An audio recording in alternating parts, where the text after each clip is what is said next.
প্যারা হাজরিন, দুনিয়ার জমিনে আল্লাহ রাব্বুল আলামিন আমাদেরকে তার গোলামি করার জন্য প্রেরণ করেছেন। এই গোলামি করতে গিয়ে বান্দা যখন কোন বিপদের সম্মুখীন হয়, বান্দা যখন নাস্তিক বেঈমানদের কাঠ গড়ায় দাঁড়ায়, তখন যদি ওই বান্দা তার ঈমানকে ছেড়ে দেয় তাহলে নির্ঘাত তার জন্য জাহান্নাম। কথা বলেন ঠিক কিনা? কিন্তু নাস্তিক বেঈমান কাফের বেঈমানদের মোকাবেলায় দাঁড়িয়ে যদি সে তার ঈমানকে মজবুত করে রাখতে পারে তাহলে তার জন্য জান্নাত নির্ধারিত হয়ে যায়। সুবহানাল্লাহ। আমার মুসলমান ভাইরা, পর্দার অন্তরের মা বোনেরা, গভীর মনোযোগ দিয়ে শুনুন। আল্লাহ রাব্বুল আলামিন সূরাতুস সফের মাঝে বান্দার এমন দুটো জিনিস দিয়েছেন যে দুটি জিনিসের মাধ্যমে বান্দা কবরের যন্ত্রণাদায়ক শাস্তি থেকে রক্ষা পেতে পারে। সুবহানাল্লাহ।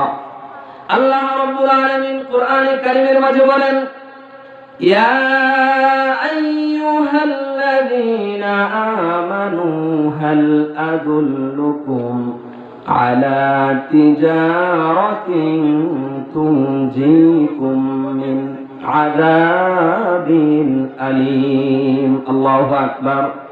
আল্লাহ রাব্বুল আলামিন মুমিন বান্দাদেরকে ডাক দিয়ে বলেন, ও দুনিয়ার মুমিনেরা, ও আমার মুখলিস বান্দারা, শুনে নাও। হাল আদুল্লুকুম আলা তিজারাতিন, আমি কি তোমাদেরকে এমন একটি ব্যবসার কথা বলে দিব না যেই ব্যবসার মাধ্যমে তোমাদেরকে জাহান্নামের কঠিন শাস্তি থেকে তোমরা রক্ষা পেতে পারো। সুবহানাল্লাহ। আল্লাহ রাব্বুল আলামিন বলেন, সেই ব্যবসা হচ্ছে তুমিনুনা বিল্লাহি ওয়া রাসূলিহি ওয়া তুজাহিদুনা ফি সাবিলিল্লাহি বিআমওয়ালিকুম ওয়া আনফুসিকুম। চিৎকার করে বলুন আল্লাহু আকবার। আমার মুসলমান বন্ধুগণ, আল্লাহ রাব্বুল আলামিন বলেন, এক নম্বর কাজ হচ্ছে তোমরা তুমিনুনা বিল্লাহ, আল্লাহ রাব্বুল আলামিনের প্রতি ঈমান আনবা, ওয়া রাসূলিহি, এবং তার রাসূলের প্রতি ঈমান আনবা। আর আরেকটি কাজ হচ্ছে ওয়া তুজাহিদুনা ফি সাবিলিল্লাহি, আল্লাহ রাব্বুল আলামিনের রাহে তোমরা জিহাদ করবা। কিসের মাধ্যমে জিহাদ করবা? আল্লাহ রাব্বুল আলামিন বলছেন বিআমওয়ালিকুম ওয়া আনফুসিকুম। আল্লাহ রাব্বুল আলামিন বলেন, তোমরা তোমাদের জান মাল দ্বারা, জীবন পণ নিয়ে আল্লাহ তাআলার রাস্তায় জিহাদের ময়দানে তোমরা নেমে পড়বা। সুবহানাল্লাহ।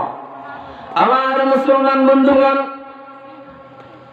এই যে কাজের কথা আল্লাহ রাব্বুল আলামিন বললেন, এক নম্বরে বললেন আল্লাহ এবং তার রাসূলের প্রতি ঈমান আনার কথা। দ্বিতীয় বললেন জান মাল নিয়ে আল্লাহ রাব্বুল আলামিনের রাস্তায় জিহাদে নেমে পড়া। এই কাজগুলো করলে আমাদের কি হবে? আল্লাহ রাব্বুল আলামিন পরের আয়াতের মাঝে বলেন, ইয়াগফির লাকুম যুনুবাকুম ওয়া ইউদখিলুকুম জান্নাতিন তাজরি মিন তাহতিহাল আনহার। সুবহানাল্লাহ।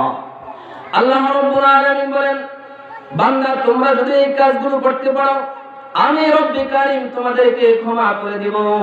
শুধু ক্ষমা করে ক্ষান্ত হব না, আমি রব্বুল কারীম তোমাদের জন্য এমন জান্নাতের ব্যবস্থা করে দেব যে জান্নাতের তলদেশে নহর প্রবাহিত হয়। সুবহানাল্লাহ।